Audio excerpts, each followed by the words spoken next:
ICMEI के संस्थापक संदीप मारवा ने कार्यक्रम में उपस्थित सभी लोगों का शुक्रिया अदा किया और सभी से अपील की वह रोज कुछ न कुछ लिखें और पढ़ें।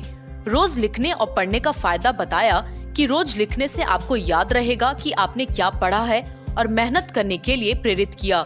सभी काम को पूरी मेहनत और ईमानदारी से करने के लिए आपके अंतर्मन में भावना होनी चाहिए।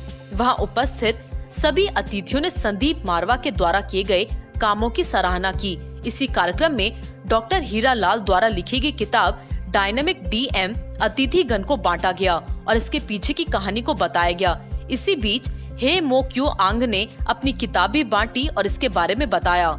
कार्यक्रम में आए सभी अतिथियों को संदीप मारवा द्वारा मोमेंटो देकर सम्मानित किया गया। इस कार्यक्रम के अंत में उपस्थित सभी अतिथिगण संदीप मारवा और स्टूडेंट्स का धन्यवाद ज्ञापन किया गया। ये फेस्टिवल एक बहुत अच्छा फेस्टिवल है जिसमें कि अपनी प्राचीन सभ्यता और हमारे आर्ट, कल्चर और लिटरेचर, जो हमारे लेखक हैं, आर्टिस्ट हैं और हमारे जो कल्चर को प्रमोट करते हैं, उनको ऐसा एक प्लेटफॉर्म मिला है जिसमें कि वो अपनी काबिलियत को देश के सामने रख सके। हम लोगों ने हमेशा ये माना है कि जो कला और जो संस्कृति है वो सिर्फ देश को ही नहीं बल्कि देशवासियों को और पूरी दुनिया को जोड़ती है। और यही वजह है कि 1993 में जब हम लोगों ने ये फ्रेज जब दुनिया को दिया था, love, peace and unity through art and culture, उसको हमने बड़े सीरियसली खुद लिया। और आज हम ये बड़े खुशी से कह सकते हैं कि हमने तकरीबन 7,500 इवेंट ऐसे किए हैं जिनकी byline love, peace and unity art and culture से जुड़ी हुई है। हमारा मकसद ही यही है कि हम देश को और दुनिया को ये संदेश देना चाहते हैं कि आप पूरी दुनिया को इन तीनों चीज़ों को सामने ला सकते हैं कलाओं के ज़रिए। और चाहे वो फिल्म हो, टीवी हो, मीडिया हो, आर्ट हो, कल्चर हो, और कल्चर का और आर्ट का कोई भी हिस्सा। सर, ग्लोबल फिल्म फेस्टिवल जो आज किया गया है, कई डिग्निटरीज आए, क्या कुछ कहेंगे किस तरीके का इस बार खान रहेगा इस मेले में? हम लोगों को पिछले 8 साल हो गए इस पूरे मेले को तैयार करते हुए, और ये हमारा सौभाग्य है कि हम लोग इस मकाम तक पहुँचे हैं कि आज 8वां ग्लोबल लिटरेरी फेस्टिवल नोएडा 2022 का उद्घाटन बड़े अच्छे लोगों के करकमलों द्वारा हुआ। और देश भर और दुनिया भर से इस बार फिर से लोग यहाँ पर मौजूद हैं, जबकि पेंडेमिक के बाद अभी भी वीज़ा मिलने और विदेशों में जाने की अभी हल्की सी दहशत बची हुई है। उसके बावजूद भी हमारे पास आज के दिन में भी मेक्सिको से, कोरिया से, म्यांमार से और साउथ कोरिया से लोग यहाँ पर पहुँचे हैं। हाँ, कुल मिलाकर 3 दिन के इस भव्य कार्यक्रम के अंदर तकरीबन 35 मेजर इवेंट का आयोजन होगा। रोज़ करीब 12 इवेंट हम लोगों ने प्लान किए हैं जो अलग अलग सभागारों में एक साथ चल रहे होंगे। और खुशी इस बात की है कि 2000 से भी ज़्यादा लोग आज के पहले 3 इवेंट के अंदर यहाँ पर मौजूद थे। एक फॉर्मल इनॉग्रेशन हुई, एक हमारा सेमिनार की शुरुआत हुई और हमारे यहाँ पर वर्कशॉप की शुरुआत हुई। और उसी के साथ साथ हम लोगों ने पेंटिंग एग्जीबिशन और फोटोग्राफी एग्जीबिशन का भी अभी उद्घाटन किया है। लिटरेरी फेस्टिवल, इसके बारे में क्या कहना चाहिए? हम लोगों ने जब शुरू किया था 8 साल पहले तो हमें खुद को यकीन नहीं था कि लिटरेचर पे इतना जोर दिया जा सकता है। लेकिन जैसे जैसे हम लोग कदम आगे बढ़ाते गए, हमने महसूस किया कि जिस तरह फिल्म की, टेलीविज़न की, मीडिया की ज़रूरत है, इसी तरह लिटरेचर को भी आगे बढ़ाने की बहुत ज़्यादा ज़रूरत है इस देश के अंदर।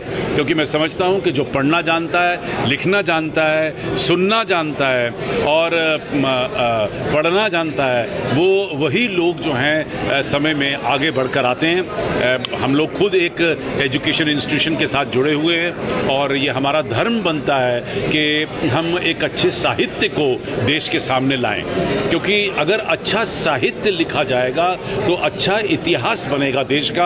आने वाली पीढ़ियां जो हैं इसी साहित्य और इतिहास को पढ़ेंगी और वहीं से जो है ज्ञान की वर्षा होती है। इसके साथ मेरा इतिहास बहुत पुराना है, इससे पहले भी आया हूँ, तो मैं तो कहूँगा कि मैंने इसको अंकुर से वट वृक्ष बनते हुए देख रहा हूँ। मतलब एक अंकुर की तरह तो जिस तरह देख रहा हूँ, जो सबसे अच्छी चीज़ मुझे जो लगती है क्या है कि ज़्यादातर हम लोग साहित्य का मंच अलग होता है, संगीत का मंच अलग होता है, कला का मंच अलग होता है, चित्रकार का मंच अलग होता है। यहाँ पर साहित्य, कला, संगीत, इसकी त्रिवेणी बहती है। तीनों नदियाँ जैसे एक जगह आती हैं, तीनों जगह नदियाँ जैसे एक जगह आके एकत्रित हो गई हैं, इस तरह का संगम है। और ये संगम बनाया है डॉक्टर मरवाह ने, संदीप मरवाह ने। उन्होंने एक संगम का निर्माण किया है। बहुत ही खुशी का विषय है कि आज ग्लोबल साहित्य उत्सव का आयोजन भारत की राजधानी दिल्ली NCR नोएडा में हुआ है। और विश्व शांति में साहित्य के योगदान पर जब चर्चा हो रही है, साहित्य हमारे जीवन में आलोक स्तंभ की तरह हमारे जीवन को आलोकित करता है, जीवन की दिशाओं को स्पष्ट करता है, हमारे भीतर की नकारात्मकता को खत्म करता है, सकारात्मक सोच को उत्पन्न करता है, पॉजिटिव थिंकिंग को। और मैं समझता हूँ जब जीवन में से नकारात्मकता खत्म होती है, हिंसा खत्म होती है, तो अपने आप में ही विश्व शांति का सपना साकार होता है। और मन की शांति विश्व शांति की अनिवार्य शर्त है। साहित्य के द्वारा हम अपने मन की शांति को भी प्राप्त कर सकते हैं और उसी तर्ज पर सुधरे व्यक्ति, समाज व्यक्ति से राष्ट्र स्वयं सुधरेगा, वैश्विक शांति की दिशा में भी आगे बढ़ सकते हैं। आर्ट एंड कल्चर, इसमें बहुत सारी चीज़ें समाहित हैं। तो आर्ट का मतलब क्या होता है? आर्ट का मतलब होता है हुनर। वो हुनर किसी प्रकार का हुनर हो, ठीक है। और कल्चर का मतलब होता है उसको कल्टीवेट करो। तो आपके जो अंदर आर्ट है उसको कल्टीवेट करो, मतलब कल्चर करो। तो आर्ट एंड कल्चर जो हम लोग बोलते हैं ना, ये बहुत व्यापक टर्म है। और जो साहित्य का ये ग्लोबल फेस्टिवल है, आपके पास बहुत कुछ चीज़ें हैं, लेकिन आप जो कल आपको याद था, अगर आप उसको राइट नहीं करोगे, लिखोगे नहीं, तो भूल जाएगा।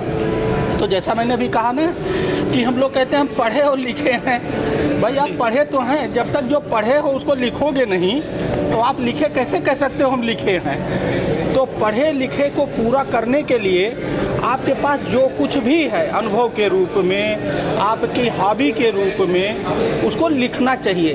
और जो आप लिख देते हैं वही साहित्य है, वही लिटरेचर है। और ये सब पे लागू है।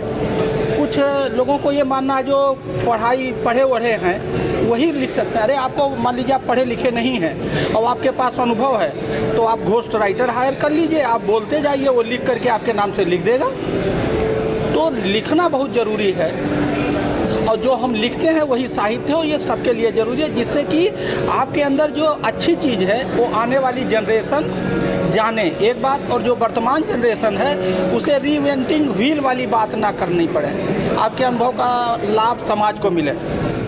देश दुनिया की तमाम बड़ी खबरें देखने के लिए न्यूज़ हेल्पलाइन को सब्सक्राइब करिए और प्रेस करिए बेल आइकन, ताकि आप तक पहुंचे खबरें सबसे